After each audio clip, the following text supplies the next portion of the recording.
Good morning. இன்றைக்கி வந்த news பார்க்கலாம். நாட்டில் சமுதாய வானொலி சேவை அதிகரிக்கப்படும் அப்படின்னு சொல்லி மத்திய அரசில் தெரிவிச்சிருக்கிறாங்க. கம்யூனிட்டி ரேடியோ அப்படிங்கிறது குறிப்பாக ஒரு குறிப்பிட்ட பகுதி, ஒரு குறிப்பிட்ட எல்லைக்குள்ளே, ஒரு ஷார்ட் டிஸ்டன்ஸில் இயங்கக்கூடிய வானொலி. இந்த வானொலி பொதுவாக என்னென்னு பார்த்தீங்கன்னா, அந்த உள்ளூர் தரப்பு மக்கள் பயன்பெறுவதற்காக மட்டுமே வடிவமைக்கப்பட்ட ஒரு நிலையமாக இருக்கும். மீனவர் நலம் அல்லது பழங்குடியின மக்கள், அப்புறம் கேம்பஸ்ன்னு சொல்லுவாங்க, அதாவது யூனிவர்சிட்டியில் மட்டும் அந்த ரேடியோ கேட்கும். இப்போ ஞான் வானின்லாம் இருக்குது, இக்னூவோட சேர்ந்து பண்ணக்கூடிய வானொலி நிலையங்கள். இப்படி அந்த பர்டிகுலர் கம்யூனிட்டின்னு சொல்லக்கூடிய சமுதாய வளர்ச்சிக்காக செயல்படக்கூடிய வானொலி நிலையங்கள் தான் இந்த கம்யூனிட்டி ரேடியோஸ். இது இந்தியாவில் கம்மியாக தான் இருக்குது. இப்போ இதை அதிகரிக்கிறதுக்கு அரசு நடவடிக்கை எடுக்கிறதா சொல்லியிருக்கிறாங்க. இப்போ இந்தியாவை பொறுத்தளவுக்கு 481 சமுதாய வானொலி நிலையங்கள் இருக்கிறதா சொல்கிறாங்க. இது 1000 அதிகரிக்கப்பட இருக்குது அப்படின்னு சொல்கிறாங்க. இன்னொன்று, கம்யூனிட்டி ரேடியோ லைசன்ஸ் வாங்குறது அது ஒரு குதிரை கொம்புன்னே சொல்லலாம் அந்த அளவுக்கு. ஏன்னா நிறைய ரெஸ்ட்ரிக்ஷன்ஸ் இருக்கும். ஸோ நான் ப்ராஃபிட் ஆர்கனைசேஷன்ஸ் லோக்கல் கம்யூனிட்டிக்காக அங்கே அவங்களுடைய ஸ்பெசிஃபிக் இன்ட்ரெஸ்ட், நம்ம சொன்ன மாதிரி ஒரு ஃபிஷர்மேனோ இல்லை ஒரு ஸ்கூல் காலேஜ் கேம்பஸோ, இதுக்கெலாம் இந்த கம்யூனிட்டி ரேடியோ ரொம்ப யூஸ்ஃபுல்லாக இருக்கும். அதே மாதிரி ஐஐடி, ஐஐஎம் கேம்பஸ்லேயும் செயல்படுத்திட்டு இருக்கிறாங்க இந்த கம்யூனிட்டி ரேடியோஸை. மானியமாக என்ன பண்ணுவாங்கன்னா, முன்னாடிலாம் ஒரு 7.5 lakhs வரைக்கும் கவர்மெண்ட்டே கொடுக்கும். இப்போ 10 lakhs வரைக்கும் அரசு கொடுக்க போகிறதா அறிவிச்சிருக்கிறாங்க. Indira Gandhi Nargis Dutt national film awards renamed. அதாவது Indira Gandhi award for best debut film of a director and Nargis Dutt award for the best feature film on national integration. இது ரீநேம் பண்ணப்பட்டிருக்கு அப்படின்னு சொல்கிறாங்க. இப்போ Indira Gandhi award for best debut film of a director அப்படிங்கிறது best debut film of a டைரக்டர்னும், அதே மாதிரி Nargis Dutt award for a best feature film on national integration அப்படிங்கிறது best film on social issues அப்படின்னு சொல்லிட்டு பெயர் மாற்றம் செஞ்சுருக்கிறாங்க. இது தேசிய அளவில் வழங்கப்படக்கூடிய விருதுகள், சினிமா துறையில் வழங்கப்படக்கூடிய விருதுகளாக இது இருக்குது. ஸோ இது பெயர் மாற்றம் மட்டும் பண்ணியிருக்கிறாங்க. அதுக்கு அடுத்தபடியாக scientist to vet weather data help farmers cut losses. National test house scientist will also evaluate crop loss data for compensation to be paid.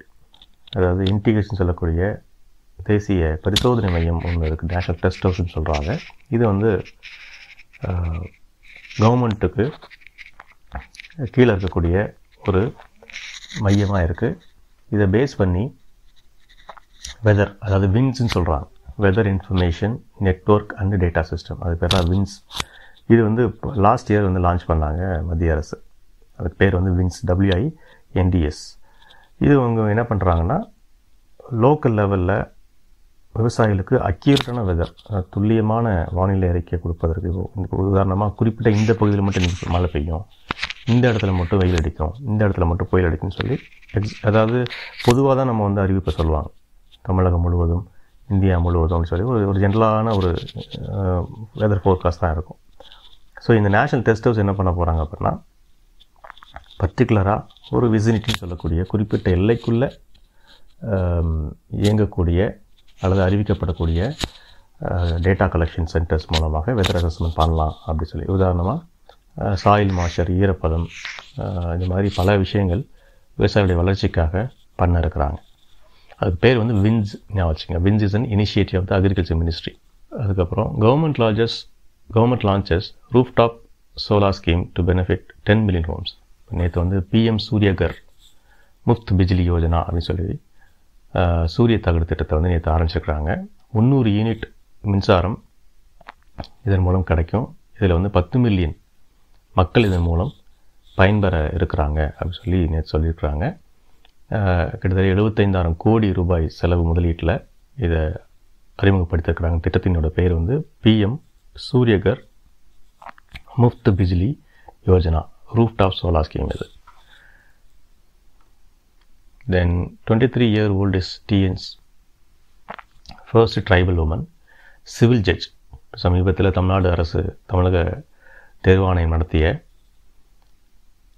Civil நீதிபதி, அதாவது உரிமையல் நீதிபதி தேர்வில் திருவண்ணாமலை ஏலகிரி மலைப்பகுதியை சார்ந்த 23 வயது ஸ்ரீபதி வந்து எக்ஸாம் கிளியர் பண்ணியிருக்கிறாங்க. ஸோ தமிழகத்துடைய முதல் சிவில் ஜட்ஜாக அவங்க செலக்ட் ஆனதுக்கு நிறைய இடத்துலேருந்து பாராட்டுக்கள் வந்து குமிஞ்சிட்ருக்கு. சிவில் ஜட்ஜை பொறுத்தளவுக்கு உரிமையல், அதாவது சிவில் கேசஸ் நீங்கள் கேள்விப்பட்டிருப்பீங்க. உரிமையல்னால் அந்த லேண்ட் தகராறு இந்த மாதிரின்னு சொல்லுவாங்க. சிவில் கேசஸை பொறுத்தளவுக்கு உரிமையல் நீதிமன்றம் அதுக்கு தனியாக பெயர் இருக்குது. ஸோ இவங்களுக்கு வந்து 23 வயது தான். ஜவாது ஹில்ஸ் பகுதின்னு சொல்கிறாங்க. Kaji Nemu declared a state fruit, Assam government says will benefit farmers. அதாவது சிட்ரஸ் லெமன் சொல்லக்கூடிய காஜி நேமோ அப்படிங்கிறது அசாமுடைய மாநில பழமாக அறிவிக்கப்பட்டிருக்கு. காஜி நேமோ அப்படிங்கிறது ஒரு யூனிக்கான ஒரு அரோமா இருக்குது அப்படின்னு சொல்கிறாங்க. ஜிஐ இண்டிகேஷன், புவிசார் குறியீடு பெற்ற இந்த சிட்ரஸ், அதாவது கிட்டத்தட்ட லெமன் வெரைட்டி தான், அது எலுமிச்சை சார்ந்த ஒரு பழம்தான். இது அசாமுடைய எக்ஸ்போர்ட், எஸ்பெஷலி திபுர்கார், கோலாகாட், சாச்சர், சிராங், நல்பாரி, அப்புறம் திமாக் ஹசாவ் டிஸ்ட்ரிக்ஸில் இது ரொம்ப வளருது அப்படிங்கிறாங்க. ஸோ இது விவசாயிகளுக்கு மிகப்பெரிய அளவில் ப்ரொமோஷன் ஆக்டிவிட்டீஸ் பூஸ்ட் பண்ணுறதுக்கு ஒரு பயனுள்ளதாக ஒரு விஷயமா இருக்கும். மாநில பழமாக அறிவிக்கும் போது இன்னும் கூட பாப்புலர் ஆகும். இதன் மூலம் மேற்கு ஆசியா மற்ற நாடுகளுக்கு எக்ஸ்போர்ட் பண்ணுறதுக்கு மிக பயனுள்ளதாக இருக்கும் அப்படி சொல்லியிருக்கிறாங்க. அது பேர் வந்து Kaji Nemu. The national centre of ageing in Guindy to be open today. அதாவது கிண்டியில் வந்து தேசிய முதியோர்களுக்கான மையம் வந்து துவங்கப்பட இருக்குது. இது மாநில அரசு எக்ஸ்க்ளூசிவாக எல்டர்லி கேர், முதியோர் நலம் அப்படிங்கிறது அவங்களுக்கு கவனிக்கிறதுக்கு ஆள் இருக்க மாட்டாங்க முதியோர்களுக்கு. ஸோ அவங்களுக்கு எக்ஸ்க்ளூசிவாக ஒரு ஹாஸ்பிட்டல் வந்து இன்றைக்கி தொடங்கப்பட இருக்குது. It was reconverted into the Institute of Aging and the Kalaignar Centenary Government Hospital was also inaugurated in the campus. So இதில் வந்து கார்டியாலஜி, நியூராலஜி, ஆர்த்தோபெடிக்ஸ் இந்த மாதிரி பல்வேறு துறைகள் அதில் இருக்கும். ஸோ கிங்ஸ் இன்ஸ்டியூட் ப்ரெமிஸில் தான் இந்த தேசிய முதியோர் நலத்திற்கான மையம் இயங்கும் அப்படின்னு சொல்லி தமிழக அரசினுடைய பொது சுகாதாரத்துறை அறிவிச்சிருக்காங்க. ஸோ இன்றைக்கி வந்த நியூஸ் அவ்வளோதான். Thank you.